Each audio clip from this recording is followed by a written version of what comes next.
and rejected by men. A man of suffering who knew what sickness was. He was like someone people turned away from. He was despised and we did not value him. Yet he himself bore our sicknesses and carried our pain, but we in turn regarded him as stricken, struck down by God, and afflicted. But he was pierced because of our rebellion, crushed because of our iniquities. Punishment for our peace was on him, and we are healed by his wounds. We all went astray like sheep. We have all turned to our own way, but the Lord has punished him for the iniquity of us all. The story of Good Friday is one of 2 gardens, 3 trees, and 7 last words. So over this next little while, we're going to journey together from a garden to an upper room to the cross and then back to a garden. And we begin in the first garden, in the Garden of Eden, a place where heaven and earth met, and where our original parents communed with each other and with God, freely and unhindered. As Moses told us, they were naked and not ashamed. And in the middle of that garden stood our first tree, the tree of the knowledge of good and evil, from which our parents were told not to eat, but accepted the invitation from Satan, take and eat. And they did. And with that bite came sin and death and shame. And to cover their shame, we look at the second tree, the fig tree, because our original parents took leaves off that tree and covered themselves, hoping to hide their sin and cover their shame. And ever since, we have been looking for ways to hide our sin and cover our shame. I'm going to ask you to just go ahead and stay seated for this one, and it's in your song sheet if you brought one with you on the way in, and were you there? Just try to do the best you can to sing along with me.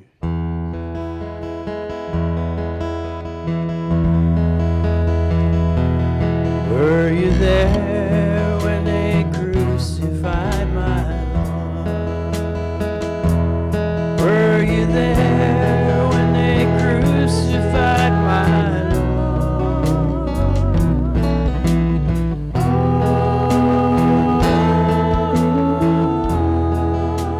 Sometimes it causes me to tremble.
like shouting glory,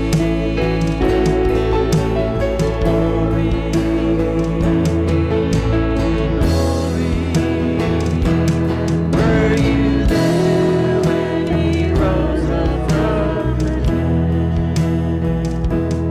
Were you there when he rose up from the dead?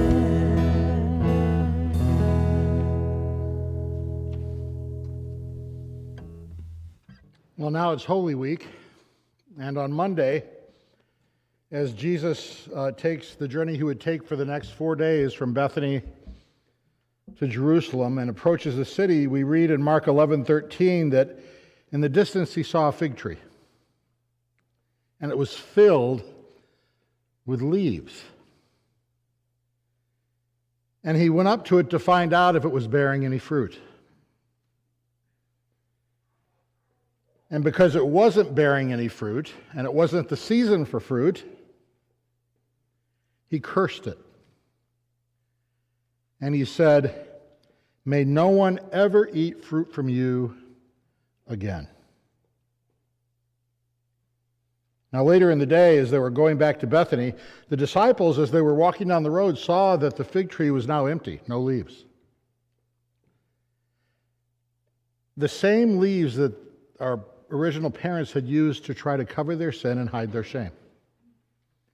And now the tree had no leaves. They were dried up and blown away by the wind, because those leaves that we often use, our own ways of hiding our sin and hiding our shame, never bear fruit. Just like that fig tree would never bear fruit again. And so now we're faced with a question: how can we remove the stain of sin from our lives? How can we hide our shame? And the answer is that we can't. We can't do that. And so on Thursday night, Jesus gathered with his disciples in an upper room that was really just a few blocks away from where the religious leaders were plotting to have him arrested. And they had gathered there to celebrate Passover, which was a time where the nation of Israel remembered God's delivering them from the angel of death in Egypt by painting blood over the lintels of their doorway from an unblemished lamb, so that the angel of death would pass them by.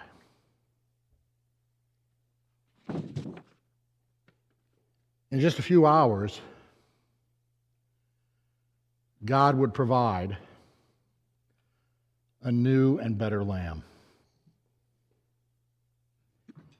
One who shed blood would heal our sin and cover our shame. Now, if you haven't, Bruce, could you, if anybody has not received a communion cup, could you raise your hand and Bruce will make sure that you get one, or Keith, one of us?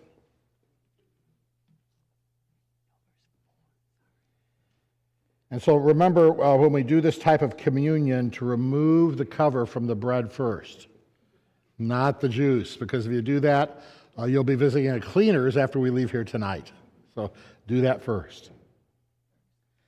And so on that night that he had gathered with his disciples in Jerusalem, all 12 of them were expecting it to be a Passover feast. And it was. That's how it began. But when they arrived at the place in the meal where they took the cup of redemption, which actually celebrated their rescue from the nation of Israel, Jesus picked up a loaf of unleavened bread.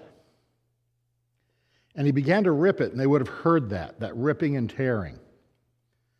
And the reason the bread was unleavened is because leaven represents sin. And so for Passover, they had to get every last ounce of leaven or yeast out of the house. And they could not eat leaven. And so Jesus held up what would have looked like a piece of pita bread to us, and he tore it.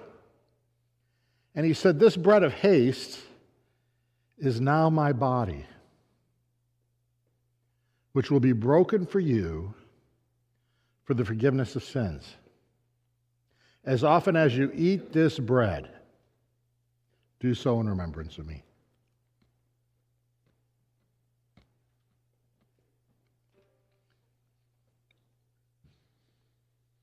And then Jesus held up the cup, and it was traditional in the Passover meal for him to say a blessing over it. And so he would have said, "Blessed are you, O Lord our God, King of the universe, who gives us the fruit of the vine."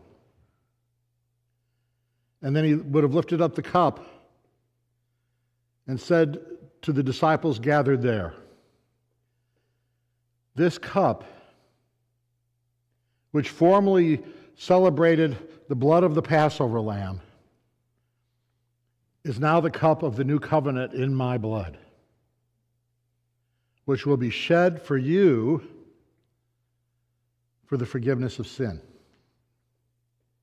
As often as you drink this cup, do so in remembrance of me."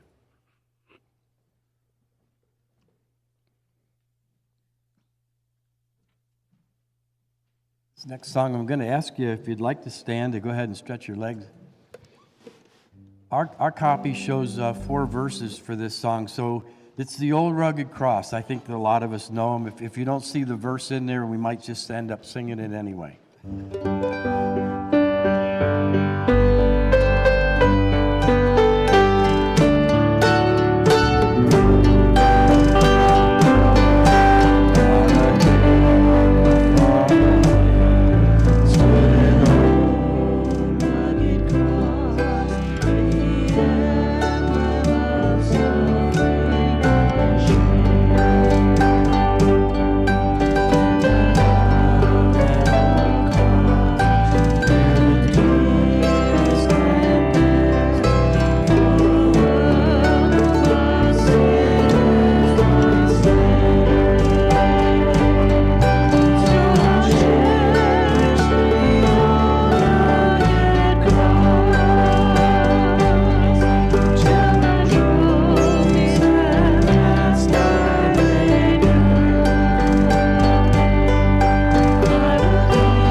best part. And you'll call me someday till I'm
Later Thursday night, Jesus did what was his habit to do. He left the city and crossed the Kidron Valley and ascended the Mount of Olives and spent the night in a garden there called the Garden of Gethsemane, which means the olive press. And he stayed there with his disciples, and what his disciples didn't know is that one of them, Judas, had gotten sideways with Jesus about his relationship with money. And Jesus corrected him, and that made Judas mad, and so he went to the religious authorities and said, look, if you'll give me about a week's wages, 30 pieces of silver, I'll let you know when he's by himself and you can arrest him without creating a stir. And so sometime after midnight, very, very early on Friday morning, as Jesus was praying, he looked across the Kidron Valley and he saw torches leave the beautiful gate and start to descend into the Kidron Valley and come up the other side.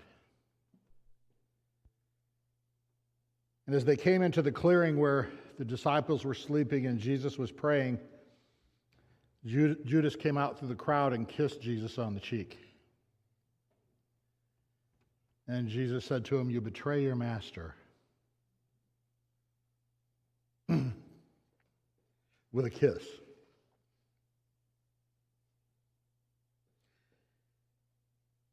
And they arrested Jesus.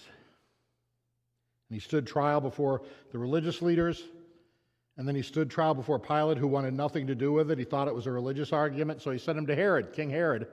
Herod wanted a light show, and Jesus wouldn't provide him with one, and so Herod sent him back to Pilate.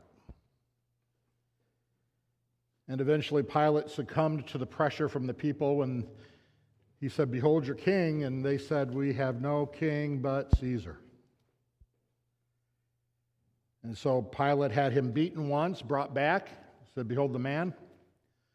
They cried all the more, crucify him, so he sent him off again for what they called a scourging, where they took a cat of nine tails with leather straps embedded with metal chips, glass chips, and bone fragments, and they administered a terrible beating. They would impale that on the victim's back and then yank it back and pull off huge pieces of skin.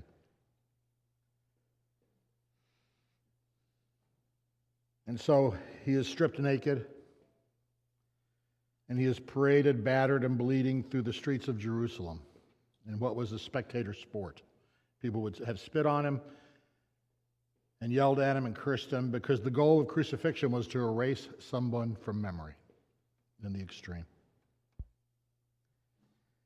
And they took him outside the gate of the city up to a place called Golgotha, which is the place of the skull. And at about 9 a.m, metal spikes were driven through both of his wrists into the cross. And then he was lifted up on a rope and placed on the vertical beam, and then a spike was driven through his ankles with just enough room for him to stand up on the nails so he could breathe, because when you're crucified, you don't die of blood loss, you die of suffocation, slowly. So you have to stand up and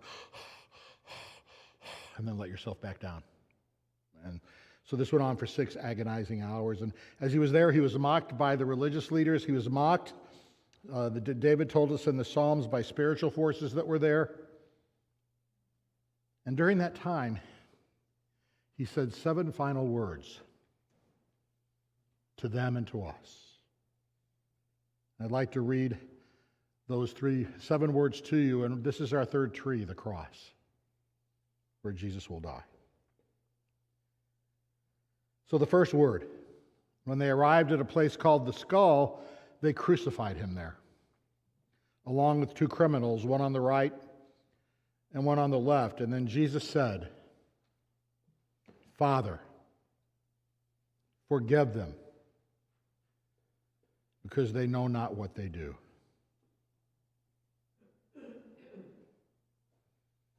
Then one of the criminals hanging there began to yell insults at him.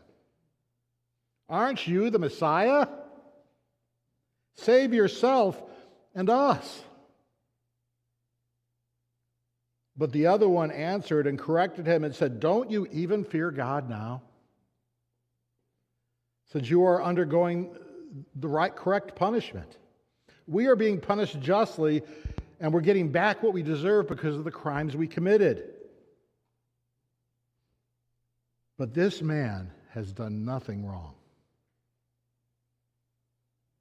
Then he said to Jesus, remember me when you come into your kingdom. And Jesus responded, truly I tell you, today you will be with me in paradise.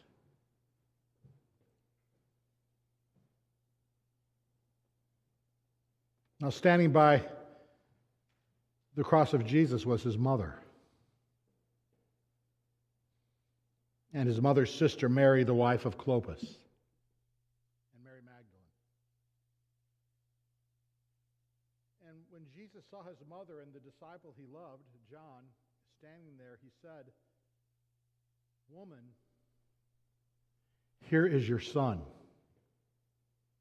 John, here is your mother.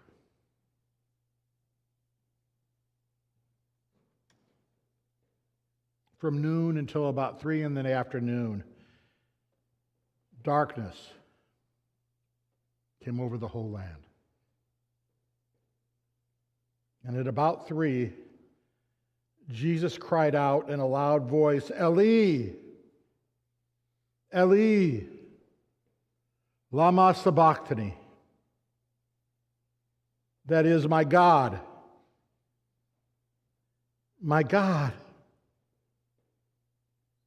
why have you forsaken me?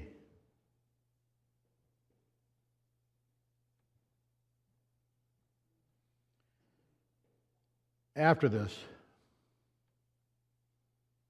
when Jesus knew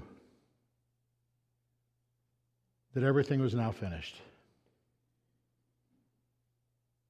and so that the scriptures might be fulfilled,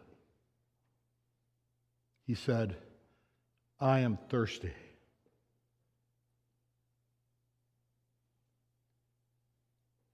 And a jar of very sour wine was sitting there, and so the soldiers fixed a sponge full of that wine on a hyssop branch and held it up to his mouth.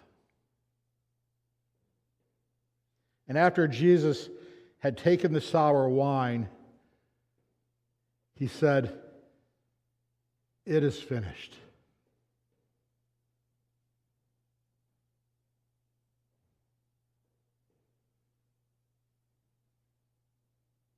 And then the curtain of the sanctuary was split down the middle. And Jesus called out in a loud voice, Father, into your hands I entrust my spirit. And Jesus breathed his last.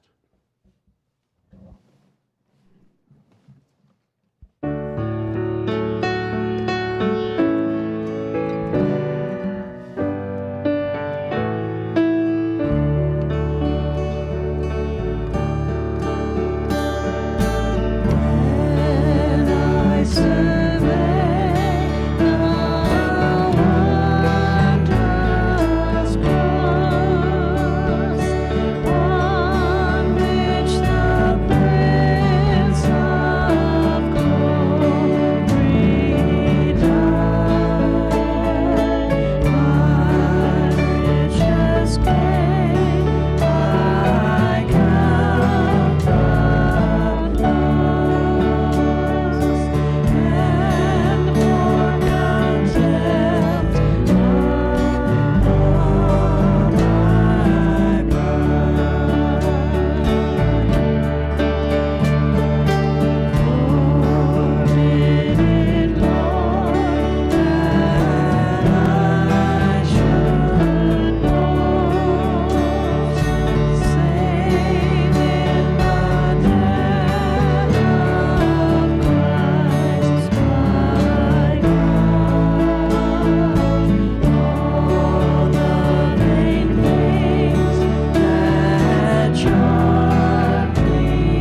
And because it was Passover and the Sabbath,